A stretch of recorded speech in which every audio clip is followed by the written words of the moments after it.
It's time for Southern Fried Baseball, presented by College Baseball Central. Hosted by Jake McKeever as he talks everything SEC baseball and more. Hosted by... Welcome back, College Baseball Central fans here. Our first podcast, if you will, of 2026. Just a mere 6 weeks ago, LSU was hoisting up that trophy. A lot has happened in that time. A lot of portal stuff has changed. A lot of guys have signed in the draft. Andrew, how are we doing tonight? We're doing good. We're back. We're back getting ready for 2026 now. The road to Omaha in 2026 starts right now. Yes, Andrew and I take no days off, if you will. The portal was hot and heavy this year. There's still, I believe, 1,200 players without homes. Many of them are not in the SEC schools, as those rosters are all but solidified. I do have a Big 12 commitment coming this week, though, so be on the lookout for that. But exciting stuff. Andrew, as we kind of digress from 2025 and you look at some of these rosters and these first half of teams before we jump into it, who do you think is going to be replacing the most talent-wise? I mean, I already took a big jump into it. I mean, I think you look at Georgia. I think Georgia is replacing the most talent. Obviously, you're losing Rylan Zaborowski, who's just a big anchor in that lineup this year. Devin Obi, he graduates. But you also lose guys like Henry Hunter, Christian Adams. You lose your whole starting rotation, and a good chunk of your bullpen gets drafted as well, which, I mean, Georgia wasn't known for their pitching this year, but I thought they were replacing the most talent. And then they had a bunch of guys transfer out as well. I mean, we saw guys like Bryce Clavon go to Clemson, and now he'll probably be a star there. But they did lose a big chunk of guys to the portal as well. Yeah, that seems to be the name of the game in the portal. It's the portal giveth, the portal taketh, the draft giveth, the draft taketh. I think the thing that was the most surprising to me was how many of these kids went in the MLB draft. There was a lot of guys really, really deep that ended up signing. Obviously, the headliner for me is Blaine Bullard out of Klein Kane, ends up signing with the Toronto Blue Jays, about $200,000 over slot. I mean, you and I talked to a few agents. They did a tremendous job hampering in, saying this is your chance to get drafted, go and take it. There's no guarantees to play. And that really was the story of the SEC this past year. It was an old group of guys. Yeah, I mean, it looks like it's going to go trend that way now, because we see schools like Tennessee, Georgia, they are going to go into the portal and bring in these heavy hitters that can make an instant impact at SEC school right away. I mean, we saw it with Georgia. I'm looking at their Bible right now.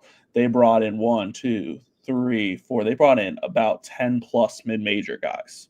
So they're looking at mid-majors throughout the season. They're seeing who's performing and who could they maybe poach for a season or two, build up their draft stock, and help them get to Omaha. Yeah, I mean, there's going to be a ton of Bobby Bozers from Florida last year. I was listening to the D1 podcast with Coach Rooney, and he mentioned something about how, you know, it was in reference to mid-majors remaining competitive with all the transfer portal stuff, but I think it really does kind of hamper what these coaches are building. I mean, a 21, 22-year-old college guy with 4 years experience is a little bit safer of a bet than the high school kid who hit 600 and is a top, first rounder. So a lot of these guys went out, they got experience bats. Let's jump into it. Alabama Crimson Tide. They ran out of gas a little bit in the Southern Miss Regional. They were really, really competitive in that Southern Miss Regional. They will be replacing the captain, Will Hodo, at first base. The Cuban, Brennan Norton, at second. Cade Snell in the outfield. Riley Quick goes in the first round. They do get Zane Adams back. I think that was kind of the biggest win for them. Obviously, when you look up and down this portal class, who stands out to you? Coming in for Alabama, I think Sam Christensen coming in for the Crimson Tide. That's a really good pickup from Oklahoma. And then Justin Osterhaus coming in from Purdue Fort Wayne, who just shut down this year. Osterhaus is a really good, legitimate player. He can make some noise and potentially get the SEC Newcomer of the Year award. And then Ashton Crowder coming over from South Carolina. He just looks like he needed a new change of environment. Alabama made some coaching not changes, but coaching adjustments today, promoting some guys that have been in the program on the pitching side of things. So I think Ashton Crowder and like Tyler Boudreau, like those are going to be guys that are going to just get better being in Alabama now. Yeah, I mean, for me, it's going to be the Justin LeBron show, and it's about surrounding him with a class. I think Coach Mike Morris, the recruiting coordinator, did a fantastic job attacking the portal, finding needs. Alabama's not going to go out and spend $200,000-$300K for these portal guys, but the guys that they got were really, really good. I really like Brendan Holt coming over from USA. You mentioned the pitching development guys, just was looking up the names. So if you did see me on my phone, it was Garrett Wood has been director of player development and recruiting, while Kaysen Rainey returns to Tuscaloosa as the director of pitcher development. Just two tremendous coaches, and it really does kind of signify where the tide is going. They get Bryce Fowler back. He was kind of a big question mark for me. They get Torres back another year. They're going to need a lot to replace in the bullpen, but this is a solid core going forward. Yeah, I mean, and one thing for sure, you look at the catcher, Brady Neal, his job's not safe. They bring in John Lem from Southern Illinois. John Lem's a really good catcher. He can come in and obviously challenge Brady Neal. We've talked to some people about the one thing that was kind of holding back Alabama was the catching. Will Platter's back too. He was kind of that platoon with Brady Neal. There were some murmurs, if you will, of Brady hitting the portal. He ends up staying, and I think that's a smart choice. He's a racehorse. We always talk about that, how there's thoroughbreds and racehorses for Brady Neal. If he can figure out the bat, which again, he's about to be a senior, so we're kind of running out of time on him. That really is the thing. But again, Justin LeBron, Fowler, get Zane Adams back. I mean, it's a solid foundation for this Alabama Crimson Tide team. Yeah. Let's move on to, I think, one of the biggest surprises for me with how little they lost, the Arkansas Razorbacks. Obviously, they're going to get Ryder Helfrich, Reese Robinette, if you will, at first base, Cam Kojal, and then that meat of that rotation, Vaheva Aloy, Brent Irondale, Charles Davalon, Justin Thomas, Zach Root in the bullpen, or Zach Root in the mound, Gage Wood, Landon Beetlecheese, Aiden Jimenez. Those guys are all gone. But if you remember correctly, dating back to this time last year, a lot of these guys will run your rentals anyway. That's the job that Nate Thompson and DVH do, is they go in, they find these guys that they think can come in and succeed.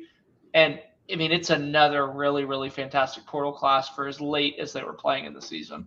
Yeah, I think it's a really good portal class, but it's not like they are replacing a whole starting rotation, but they have those guys in-house already. I expect Gabe Gackle to move right back into that starting rotation role. I expect Clavin and Jackson Kershaw from Oklahoma, or even James DeCramer, to compete for the other two rotation spots. But yeah, this is going to be a program that's probably going to be picking up a lot of one-year rentals. Damian Ruiz from Lamar, he entered the portal for draft purposes at first, but he finds a home in Arkansas where he can go in there and make an instant impact. So Damian Ruiz and Justin Thomas, like they had a lot of similar traits. Like Justin Thomas, he turned up in Omaha and became one of the hottest hitters in Omaha, probably. So you're replacing some very good pieces with good pieces coming in for that one-year rental. Yeah, I mean, for reference, Arkansas fans, Damian Ruiz owns the school record at Lamar for hitting streak, on-base streak, average. He was the Southland Hitter of the Year. But I think the big thing for me is TJ Pompey over there at third base. He's a fantastic talent. It kind of reminds me of like a guy getting traded off of like the Pirates or something like that, and then going to like a team in the hunt. I think TJ Pompey's numbers are going to rise a little bit. I think the big thing for me too is Nolan Souza's coming back for another year. If you remember in January, he was the hottest name in college baseball. He hit 400 at some of the scrimmages. Obviously, the season didn't play out the way that they would have liked with him, but he's going to be a bat that's in there. They're getting back the other Aloy, and it's a rotation that, again, you really do have to trust Coach Matt Hobbs. He's done a fantastic job with these low-risk, high-reward guys, and that feels like what Ethan McIlvain at Vanderbilt's going to be for him. Yeah, and something to also point out, Parker Coyle's coming back. Parker Coyle was drafted by the Brewers, and they could not negotiate a deal So Parker Coyle's coming back. He was one of the best bullpen arms in all of college baseball that no one really even talked about because he wasn't even used that much because Arkansas took care of business with Aiden Jimenez, Gabe Gackle, Cole Gibbler, Christian Fouch. Like, they're bringing back a good chunk of pieces in this bullpen. Like, this is going to be a team that will be a top 5 team all season, in my opinion, and they'll be right back in the hunt going back to Omaha, in my opinion. Yeah, obviously with the heartbreak that they had in Omaha, I think a lot of the guys that are coming back are probably going to speak to that. But I mean, there's like 5 or 6 guys. It's just an embarrassment of riches for Coach Matt Hobbs. He really didn't have to go in and address any needs in the portal pitching wise. No. And again, they go get Ethan McIlvain, they go get James DeCramer out of Oregon State. It's the usual suspects, if you will, because they went and got Aiden Jimenez from Oregon State, and he was fantastic. Hudson White, a few years ago from Texas Tech, was a bat that came over. Logan Maxwell from TCU. They went back to the well again with TJ Pompey. I know I'm going to butcher his name, and I'm really curious because I'm waiting for the fall stuff to come out. But Makaka Nu, I think is how you pronounce it, from Marshall. He looks to be the replacement for Veheva Aloy, and another name that we have to learn how to pronounce sooner rather than later. Yeah. And he's a glove-first guy, which, again, I think that's what Arkansas really needs is something like that. That was, I think, the one thing that they lacked with Veheva Aloy was he was a bat-first shortstop. They get an elite defender up the middle. Yeah, I really like Nui coming in from Marshall. It's like they just addressed every need that they had. And a very underrated pickup, in my opinion, is going to be Brendan Kleeman coming in from Eastern Michigan, a catcher. I love that pickup. One thing I heard from a bunch of catchers in the transfer portal was that they were contacted by Arkansas, and they were telling me that, they don't want Ryder Helfrich catching every game now. They want to give him some off days. They want him to maybe DH in the midweeks, maybe even play outfield in the midweeks. Just give him a break from being behind the plate all 60 games like he was this year.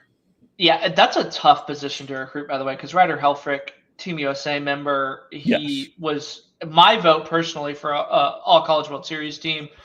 And to go in and try and recruit a backup for him is probably one of the hardest things. I mean, they had, I forget the kid's name, that transferred out, the catcher that they had. So, I mean, they were really under the gun to go in and find a backup catcher. And again, Ryder Helfrich's going to be an all-SEC type player. Again, it's not easy to go in and recruit somebody behind him. But Kleiman, I think, is a fantastic talent. I watched some of his stuff. He receives really, really well. And then in the outfield, they're going to have, I think that's right for one of those freshmen coming in. I mean, they have a really good class of high school freshmen coming in, a lot of local Arkansas kids. So, I mean, this is just the transfers, but I mean, this is the team that's, I think, ripe for that freshman to come in and kind of step up. Because I'm trying to remember, when was the last true stud freshman that they had come in and dominate? Because every player that's coming to mind for me is, I mean, transfers, yeah. Peyton Stovall, but even then, Peyton Stovall played first, and so yeah. I mean, and Peyton Stovall was a freshman, 4 years ago. So I don't think kind of just the talent that they've had come through. But again, it's Omaha bust. It's almost national championship for bust for this Arkansas team going forward. Yeah, like I'm just looking at this incoming portal class for them. It's so many guys that just had down years, in my opinion. But outside of Damian Ruiz and maybe DeCremer and Kleiman, it's a lot of guys that had a lot of down years this year. Zach Stewart and Ethan McClavin come to mind. They had down years. They're coming into Arkansas, new slate, but the pressure is going to be on them from the get-go. Yeah, I mean, it's feast or famine. It is the number one home field advantage in all of college baseball, and they expect perfection. And I think that this is a squad that could really kind of get it to them. Obviously, they've been if Tennessee doesn't exist, I think they're the best team in the last 5 years that's in regular season wise. So it'll be interesting to see kind of how they go in and build it. We'll move on to the Auburn Tigers, who on paper, I think are one of the more solid teams set up. They do lose Mr. Everything, Ike Irish. They do use Cooper McMurray. They do lose Sam Dutton, Cade Fisher, Carson Myers. But a lot of that meat, I think, is still there. They get Eric Gueva back. They get Bristol Carter back. They get Chris Rembert fresh off his Team USA stuff. Bub Terrell, Cade Ballou. I mean, this is a loaded team again.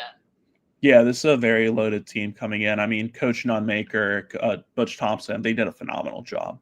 This is probably my favorite portal class, to be honest, because of how under the radar it went. Obviously, the two I'm going to pick out are Todd Clay and Ryan Farbar. Ryan Farbar, I've heard his name being connected to the portal ever since David Pierce took the job at Rice in the middle of the year. But Ryan Farber is a fantastic talent. I got to watch him yes. in the Minute Maid, and when he was all tournament, he was hitting balls out. Texas State's not an easy place to play, I should say. No, it's not. It's not. Playing college ball in Texas is pretty hard. I'm going to go Drew Whalen for Western Kentucky. This is another guy that I got to see. He's another just dude. Yes. I really like what he brings on the mound. I got to watch him pitch against DBU earlier last year.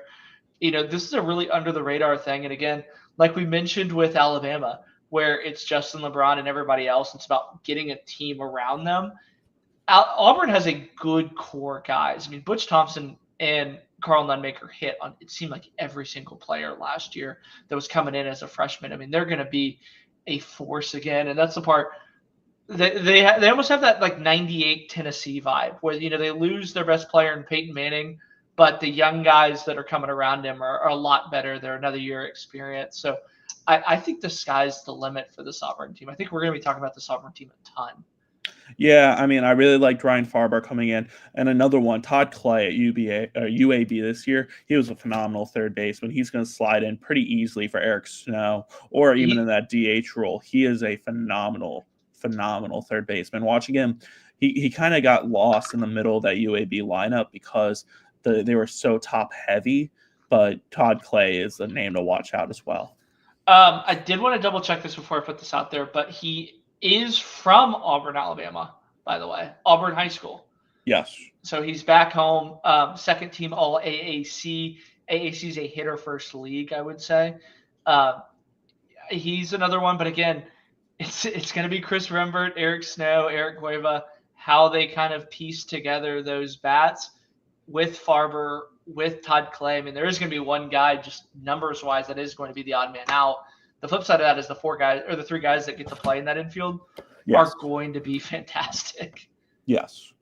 And this is a team that isn't really losing much on the pitching side.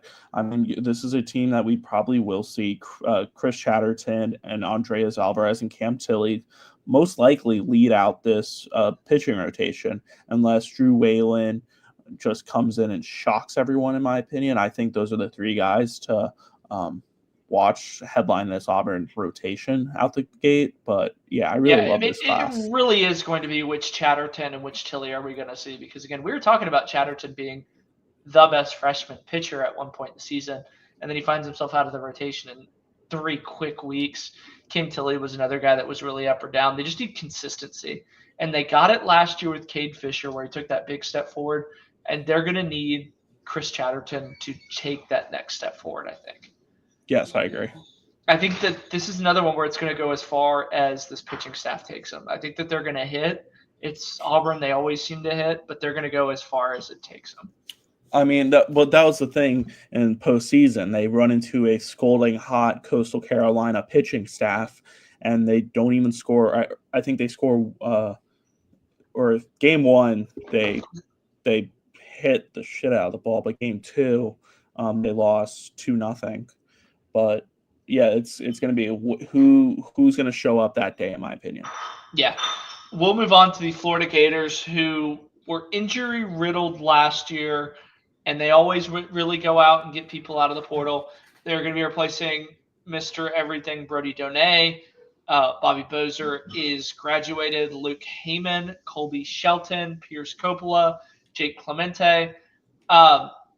They did lose Lawson's brother to the draft. I think that's the one thing that I think that they really – here's the part that I kind of – when I got the vibe from when I talked to Kevin O'Sullivan is that they were pretty surprised that he got drafted, mostly because he was such a late riser. They didn't have him coming in and being like that impact freshman that, if he gets to campus, great. He ends up having just a phenomenal draft combine and kind of shoots past Florida. I think that was the thing that really stood out to me. Yeah, I mean, this is a UF team that really isn't losing that much either. I mean, You have Liam Peterson, who's going to be a top 10 pick in next year's draft. Aiden King was phenomenal right out the gate. I mean, the big name pitching, in my opinion, they're losing is Frank Menendez, him going to Miami, and Jay Clemente. I mean, Alex Phillip going to South Carolina, I don't really see that as a big loss as much for UF because they are bringing in guys like Cooper Walls, Ricky Reith, and these are like guys that are going to just play and plug and play like in the Florida system.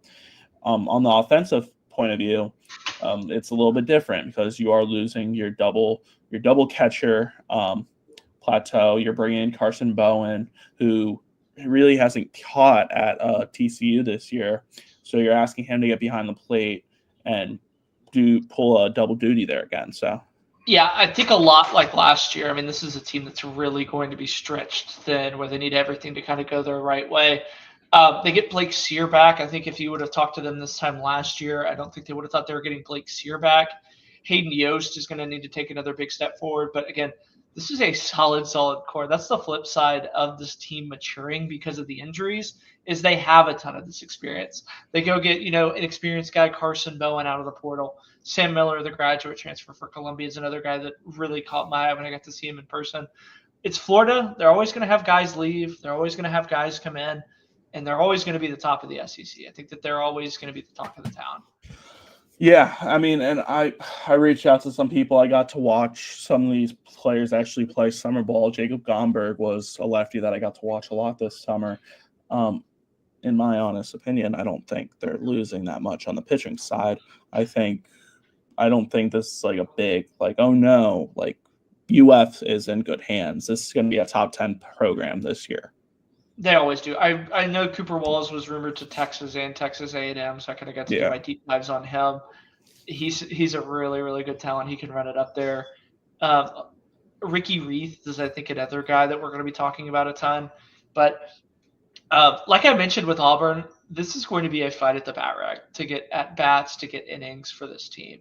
I mean, realistically, there's probably 7 or 8 guys on this team that can play at every single SEC school that are going to be sitting on the bench or struggling to get innings. Kevin O'Sullivan has that unlimited playbook, if you will, from an NIL standpoint, and he uses every single bit of it. I think that was the big thing for me, is that they kept everybody together. Yeah.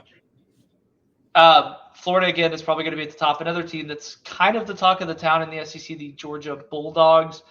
As Andrew pulls up that list, Andrew, I know you had the exact number, but how many guys portaled out versus how many guys portaled in? So 24 portaled in, or 21 portaled in. Or something like that. It's something in the 20s, and then they had 2, 3, 4, 5, 6, 7, 8, 9, 10, 11, 12, 13 portal outs. This one is going to be a lot, but I'll go ahead and read them off. Henry Hunter behind the plate departs as a senior. Christian Adams. Rylan Zaborowski, the kind of duo that they had. Robbie Burnett, the senior. Nolan McCarthy. They do get Trey Phelps back, who was draft eligible. Devin Obie's gone. From a draft standpoint, they got Brian Curley, Leighton Finley, JT Quinn, kind of closing the book on him and Colton Smith's careers. Alton Davis is, I think, another one that really kind of disappointed. Now that these guys are not college guys, we can kind of say how we feel about them. They struggled with pitching last year, which was kind of weird that they had so many of these guys drafted, but they got just a ton of guys out of the portal from a pitching standpoint. Matt Scott,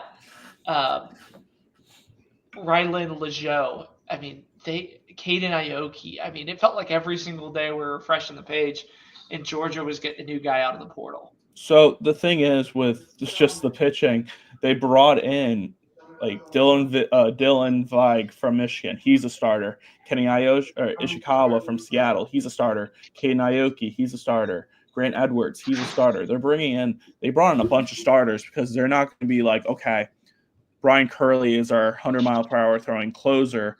I'm not going to have to make that move. If I have a starter that is struggling, I am just going to plug someone that has success as a starter into that starting rotation.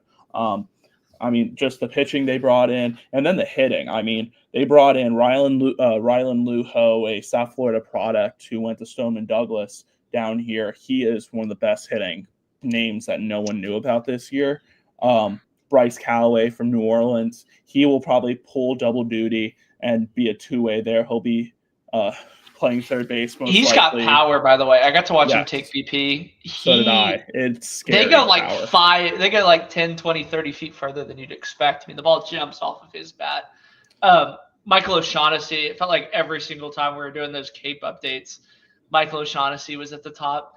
I can be honest, this feels like a Cape Cod team. It feels like a college kind of all-star team, if you will. I mean, there's no freshmen that are going to get time on this team, which, I mean, Bryce Clavon, Eric Parker, Cade Brown, these were highly touted freshmen that, Wes Johnson didn't give innings to or didn't give ABs to, really.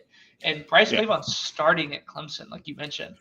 This is an old team. This is a team with a chip on its shoulder. Wes Johnson's, I've heard, is getting after the guys. This is a scary, scary team. If it clicks. We have seen portal teams not click. If it clicks.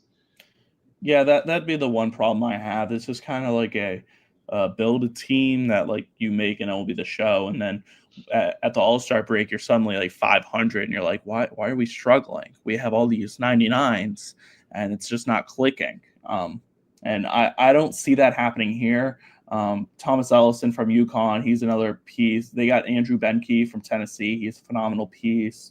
But like the big names that they got, just Rylan Luho, Caden Aoki. Literally this bottom half from Rylan Luho all the way down to Joey Volchako.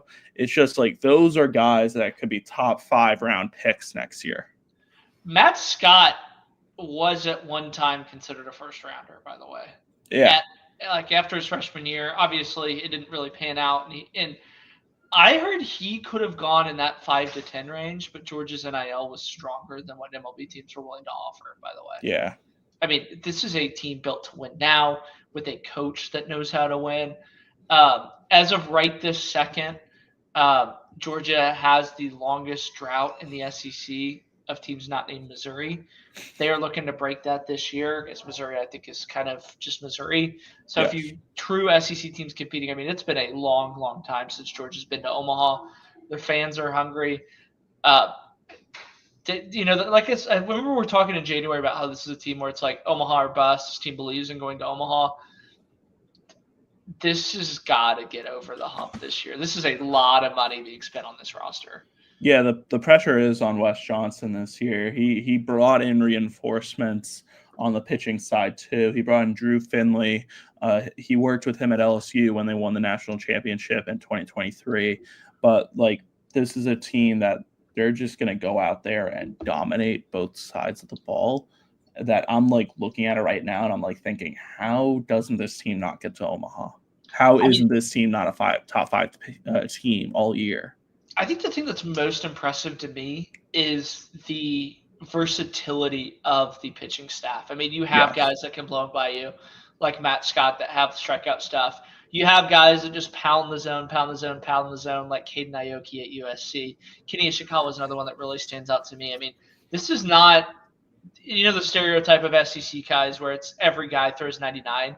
That is not what this Georgia team is. They have depth. They have versatility. They have one guy for every single role. This is a team that I think is going to have very, very defined roles. Yeah, and then obviously you're bringing back the leadership of Colby Branch and Trey Phelps. Like, those are two big staples to have in your lineup going into next year. And then Kenny Ishikawa and Bryce Callaway, they're doing two-way duty from what I've heard. Like, they are going to do two-way duty. Yeah, Trey Phelps was a draft-eligible sophomore. He kind of was without a role last year, and I think he's going to be a leader on this team going forward. Moving on to another team that's going to be replacing a ton of talent, the Kentucky Wildcats. They did retain Luke Lawrence and Tyler Bell, I think two of the most underrated players in the SEC. The old man, Devin Burks, is finally out of eligibility. Rafe Pelletier is gone. Dylan Kuntz, the Campbell transfer, is out. Will Marcy, Patrick Herrera, Cole Haig. Nick McKay, for the first time since 2019, will not be playing college baseball. Robert Hogan, Evan Byers. I mean, this is a team that really needed to go in and hit the portal, and they did. I mean, this is another one where it's got a ton of underrated guys that came in. They get Luke Lawrence, they get Tyler Bell. What really impresses you about this team? The pitching is gonna impress me the most, I think. I mean, this is a team that it felt like the starting rotation.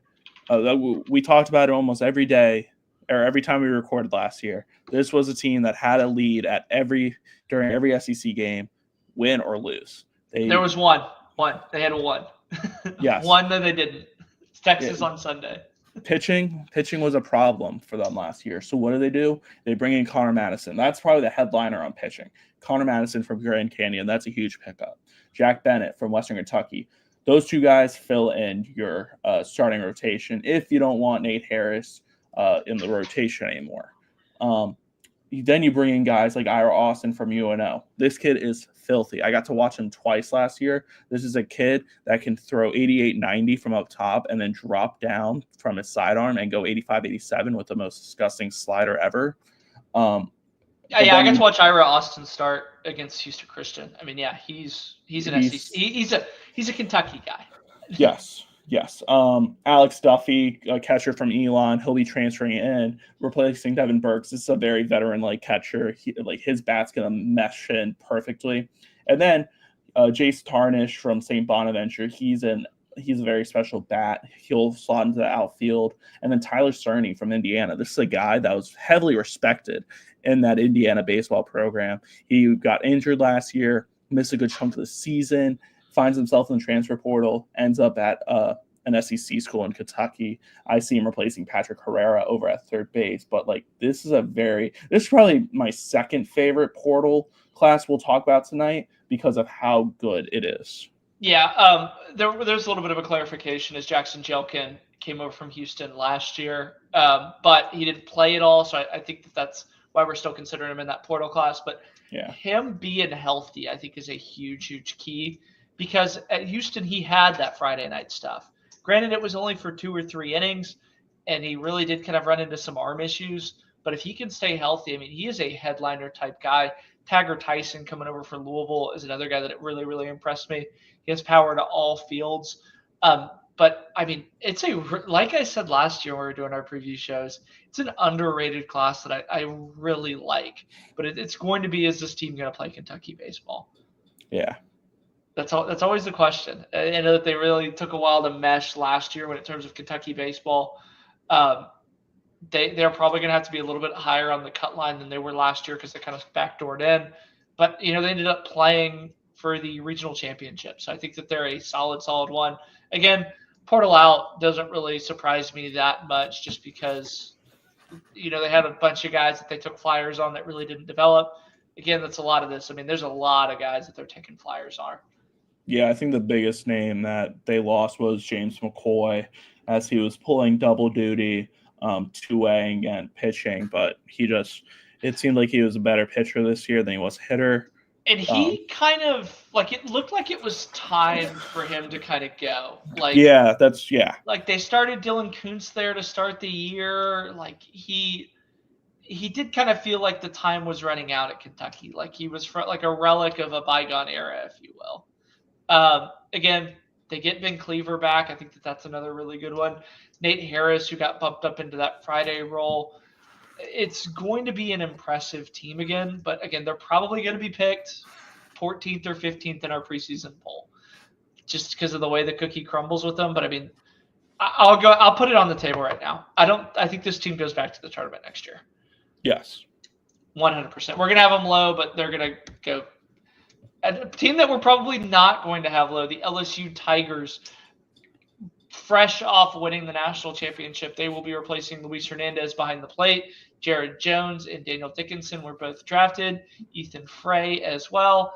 They are replacing that 1-2 punch, and Cade Anderson, Anthony Hyanson, Chase Shores, Connor Ware, and Cade Woods are ones that they're replacing. Dalton Beck, I wouldn't surprise me if you see him as a coach. Portal out for him. We'll mention these because there were some big ones. Blaze Priester, who lost that catching job, he is out again. Ashton Larson is at Texas. But, I mean, this is a good portal class. Yeah. I mean, this is a team that obviously they're the last one standing. I talked to some coaches there already about this incoming class, and they're just very excited about it. This is a very strong freshman class and a very strong portal class coming in.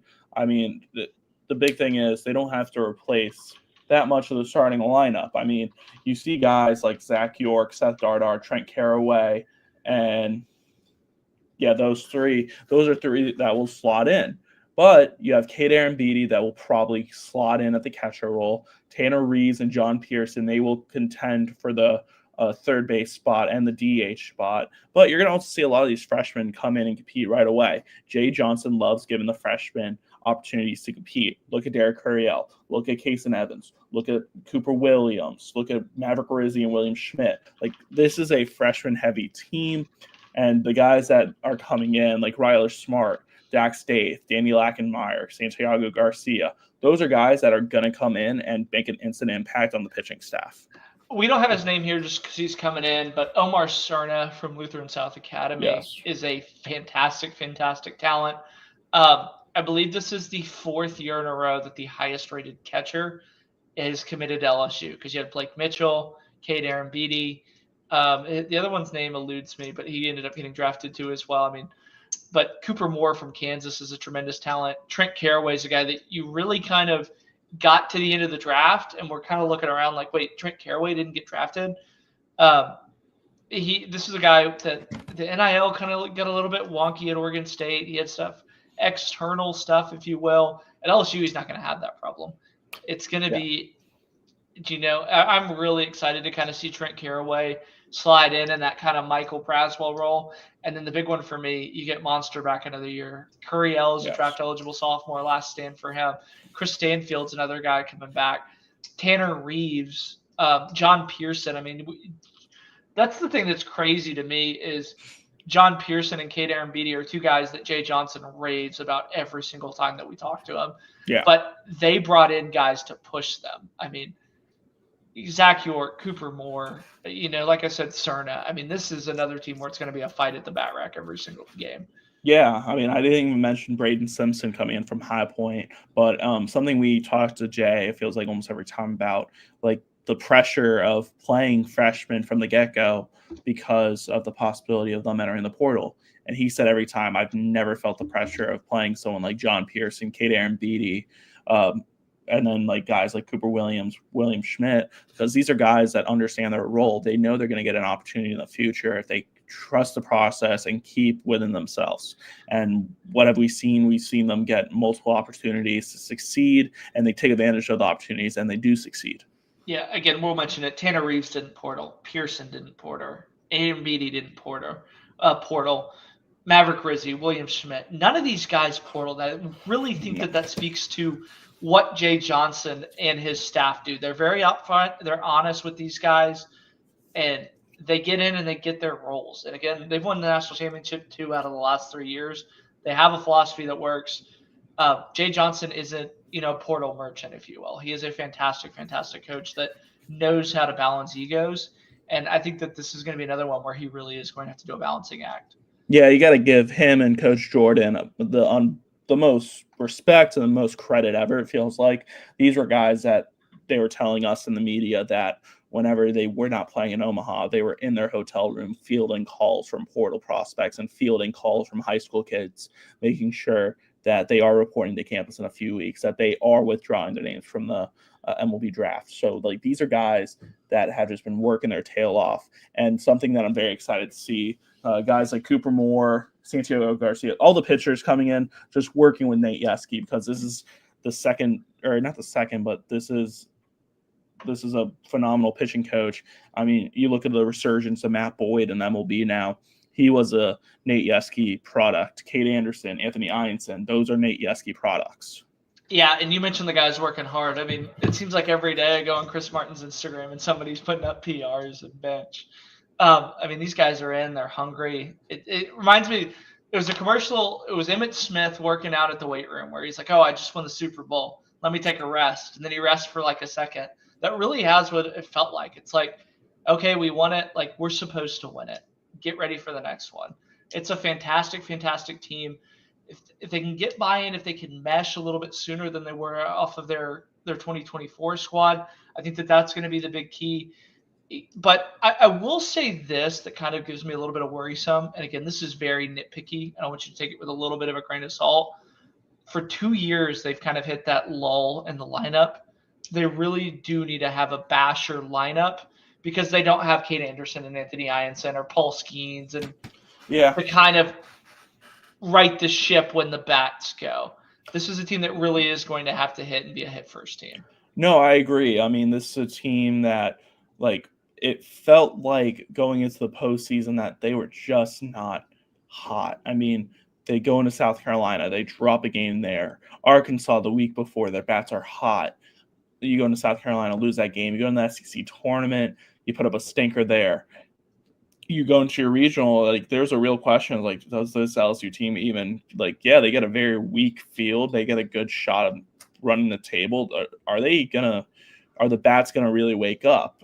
We saw Jared Jones. Like, Jared Jones went to a major slump. Like, Dickinson went to a big slump. Dickinson went, well, he was also playing with a broken hand. Yeah. I'm not gonna put the blame there, but Michael Braswell, this is a guy that was working on other stuff. He was working on other stuff, not really focusing on hitting until he got that opportunity to hit again.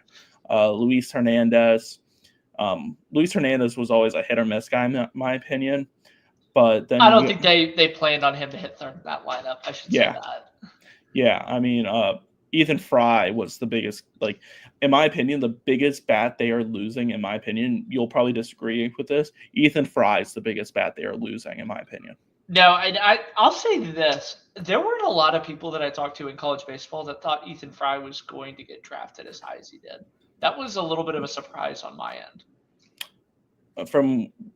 I had him in my top 10 outfielder ranking for a reason. He's playing center field for the Astros High A affiliate. Is he right really? Now. I'm dead serious about it. Like, you look at Ethan Fry's build, he does not look like a guy that plays center field. But I can be honest with you. I don't think I've ever seen him throw. I've seen him throw. He's a pretty good fielder. I've seen him take some grounders, see him during BP. I mean, he was a guy that came in as a catcher as well. Him, Jared Jones, they came in as catchers. I should say, Stanfield and Curiel are both like really fantastic center fielders. So it's not surprising that he didn't see it with the field, but it was just, like I said, I've never seen him throw. So I don't know if he's a good fielder or not. Yeah. We'll move on to probably the biggest turnover when it comes to rosters. This is going to happen when you get a coach fired and his replacement is staying on staff.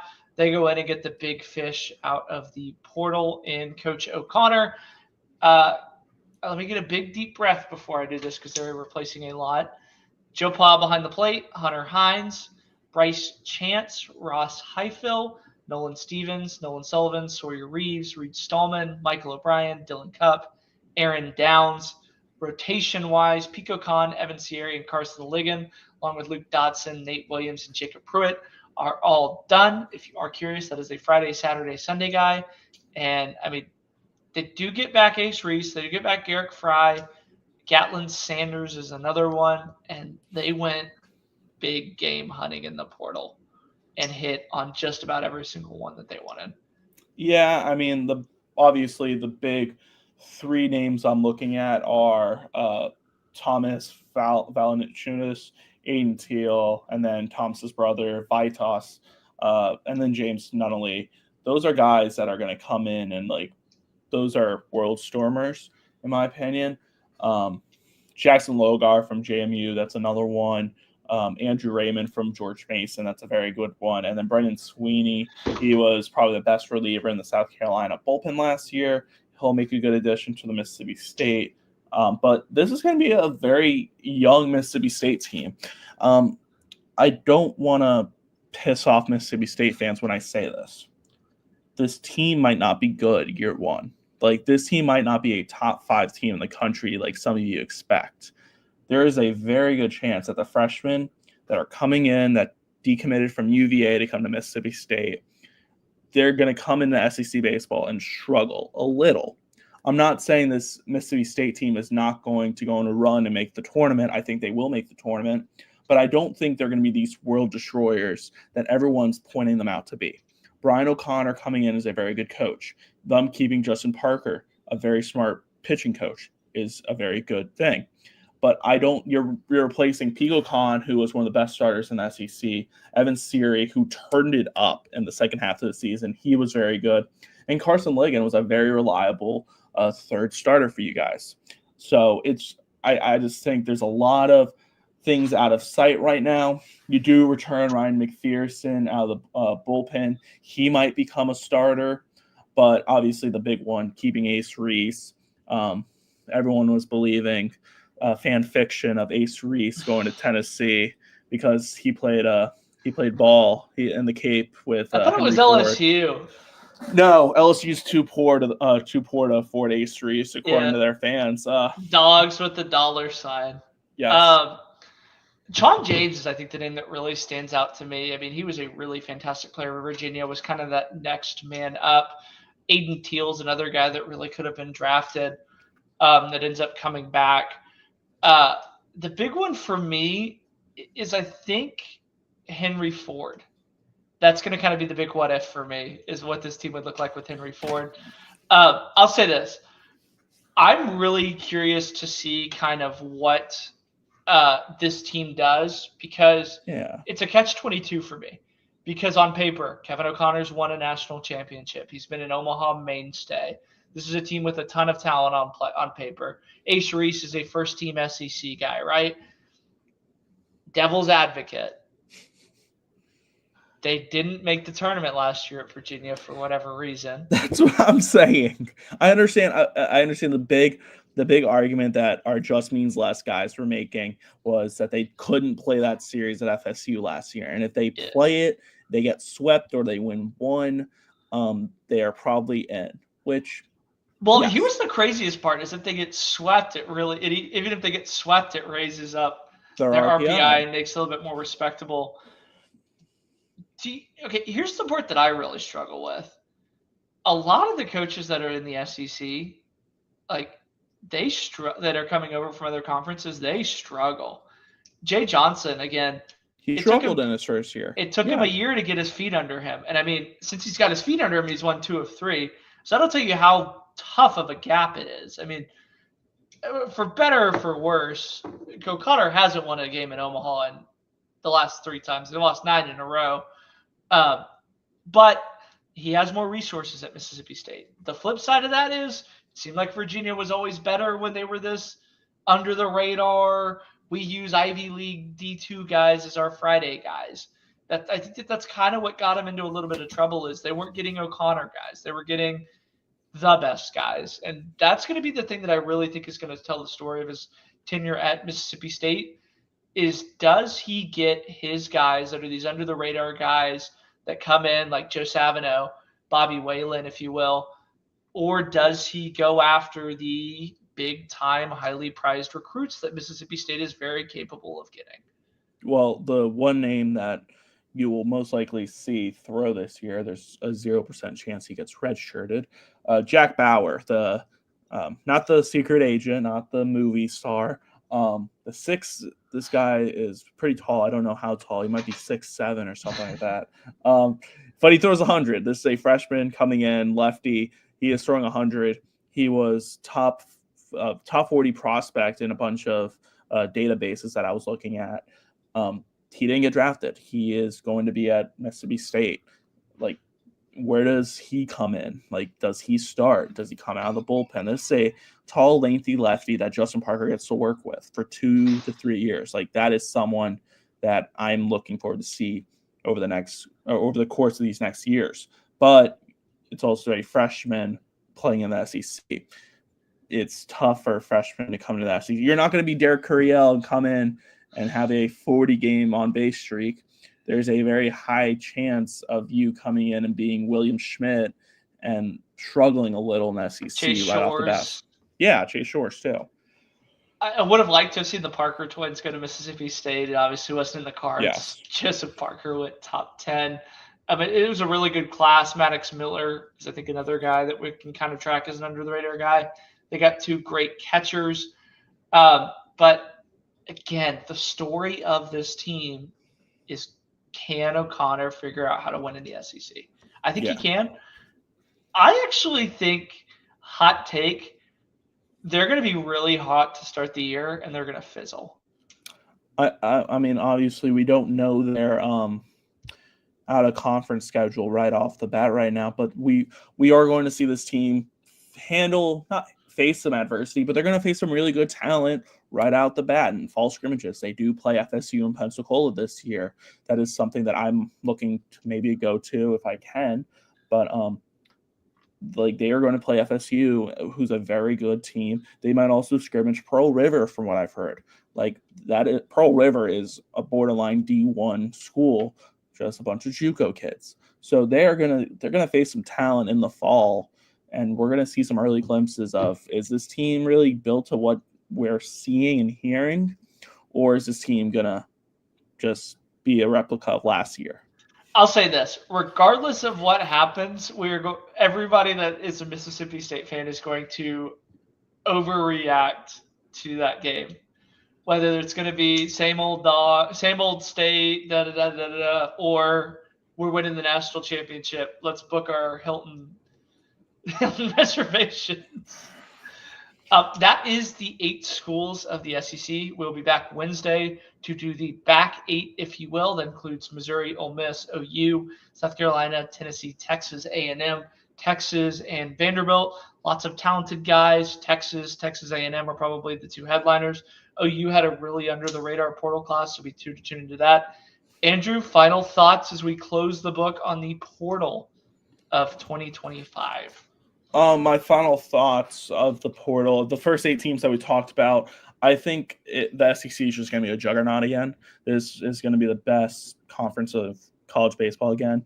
I mean, just looking at who we talked about today, we talked about 2 of the heavy hitters that brought in 2 of the most players, Mississippi State and Georgia. I mean, those are 2 teams that are just going to be going tail to tail and just chasing each other, in my opinion, in the top 25 this year. You said it earlier. The portal gives and the portal taketh away, and we'll see that on Wednesday when we open up with Missouri. So yeah, you mentioned it being a meat grinder. Bama was ranked top 10 at one point. Arkansas played in Omaha. Auburn was a regional host.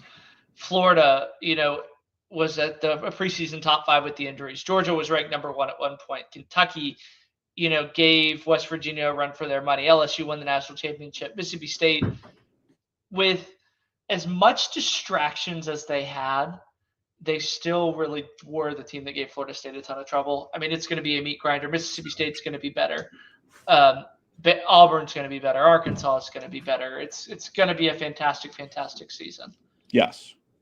Thanks, everybody, for tuning in. Again, this is Andrew and Drake with Southern Fried Baseball. We'll be back here Wednesday at 7 o'clock. Sure to see everybody then.